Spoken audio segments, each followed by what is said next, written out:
court intellectuals. Simply put, there is a large class of intellectuals, people who think they are smart and whom others think are smart.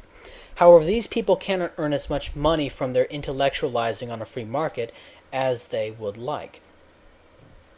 The state is maintained primarily by belief, so what the state does is buy off the intellectuals by having state-funded and consequently state-controlled university systems. In some instances, the universities are directly run by the state, but by taxing and then making funds and grants contingent on accordance with the state plan, they can effectively control and not the nominally private universities. These intellectuals, bought off by the state and recognizing that their services are generally not appreciated by free individuals, scorn freedom.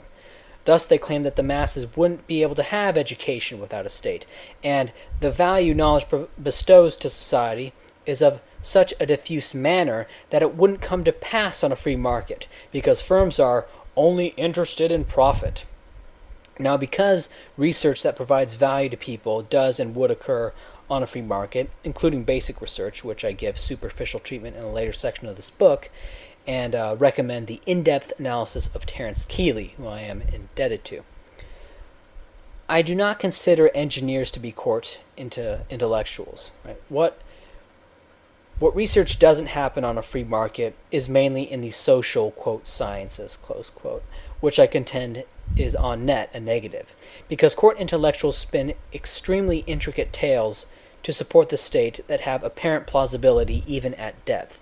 They are court intellectuals and not court theologians, because today people are too wise to believe in religious justifications to the state. Not quite wise enough to be atheists in total, but wise enough to believe understand religious justifications are BS. However, churches once did provide an ideological support for the state, and thus were bought off by the state, which is why churches today have special privileges and tax-exempt status, as do universities, right? Because universities function like the churches used to. It has nothing to do with them being public goods. The court intellectuals are secularized theologians, whose current stature exists because of the state, and they know this, which is why they use their considerable intellectual prowess to concoct incredibly intricate lies about the state. I discount all information that comes from academic sources. If someone has a PhD in political science, I will assume they are wrong in everything they say unless they oppose democracy. Right? And this opposition to democracy, it's an excellent litmus test for anyone to see if someone is capable of and knows how to think. Another thing to keep in mind is that many people are treated as superior in schools, right? They're treated as the best and the brightest, the sharpest and the quickest in wit, and they're the teacher's favorites. They imbibe the notion that they are the best, and yet when they get out into the market and learn they are not the best, there are two options for these teachers' pets. One, that they're not really the best, or two, something is wrong with the market. And is it not clear that the latter conclusion, that there is something wrong with the market, is an easier pill to swallow? Also, in schoolrooms, the intellectuals are rewarded and praised by the central authority. Outside of the schoolrooms, rewards are doled out spontaneously by the schoolmates. Here, the intellectuals don't do as well, and it is not surprising that the distribution of goods and rewards via a centralized distribution mechanism later strikes intellectuals as more appropriate than the anarchy and chaos of the marketplace. Now, I'm not putting forward a revenge of the nerds scenarios, as intellectuals don't necessarily do poorly outside of classrooms. It's just that they don't necessarily do any better than an average person, right? So if we assume intellectuals are average outside of the classroom, but obviously above average inside the classroom, they will have, on aggregate, a bias toward the centralized reward system, which would be the classroom. And so this anti-freedom, pro-centralization animus is then reinforced when the quick-witted intellectuals read materials from other intellectuals which reinforce these ideas. Right? Another group, which I consider myself to be a part of, is the would-be intellectuals.